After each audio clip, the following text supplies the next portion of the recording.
It's about a boy called Marcus. His parents, he's going through tough times at home. His parents are divorcing. He's got potentially a new stepdad called Colin, and he's misbehaving at school. He's given a week to sort of turn his life around. He's sent to this special school, Merlin's. Very mysterious place. Very unusual school. You can't misbehave at Merlin's. Anything you do, you can food fight, throw paint around. The teachers just encourage you to do more of it because they want you to express your emotions, to get your feelings out. Anyway, Marcus can't stand this place and he steals Merlin's magic staff and goes up to the top of this mysterious mound that there is in the school grounds and he says, wake up, holding this staff. And of course, he doesn't wake the school. He wakes a sleeping giant.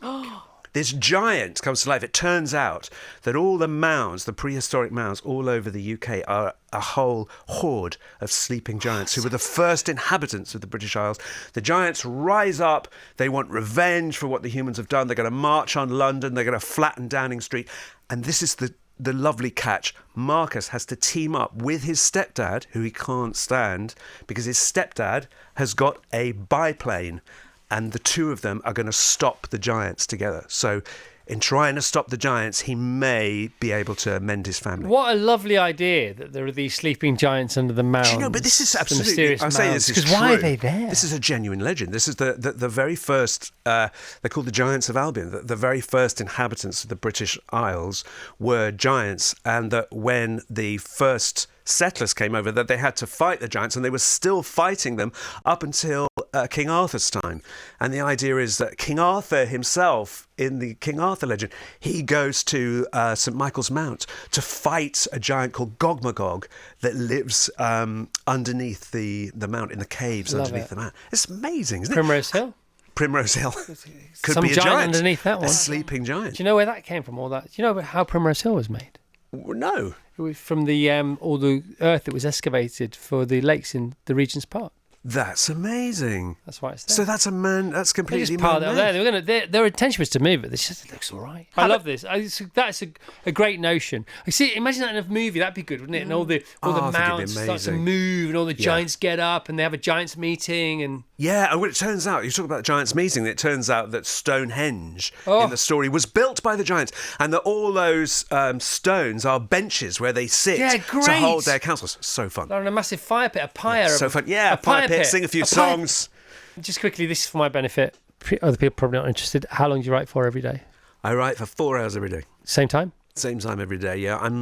I have to... When I started, it was quite haphazard, and I'd be kind of writing late at night, or I'd be finding time. I was a bit disorganised.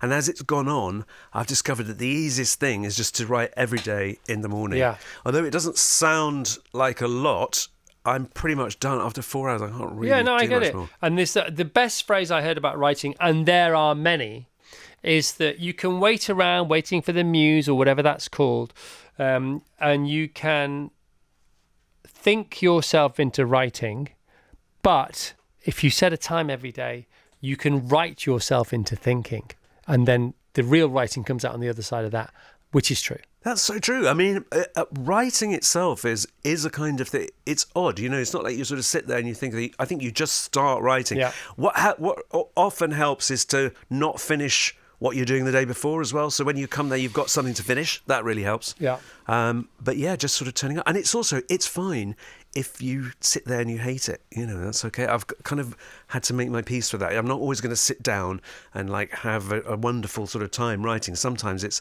uncomfortable and unpleasant because you can't really think of anything. You don't really know what you're doing. But you've got to kind of just keep doing it. It's really tiring as well. It feels like you had a workout, because we know that on a normal day, your brain, which is about 16-17% of your mass, uses between 30 and 40% of your calories, which is why a lot of people who do this sedentary thing let themselves go, because they genuinely think that they are fitter than they really are, because it's so tiring.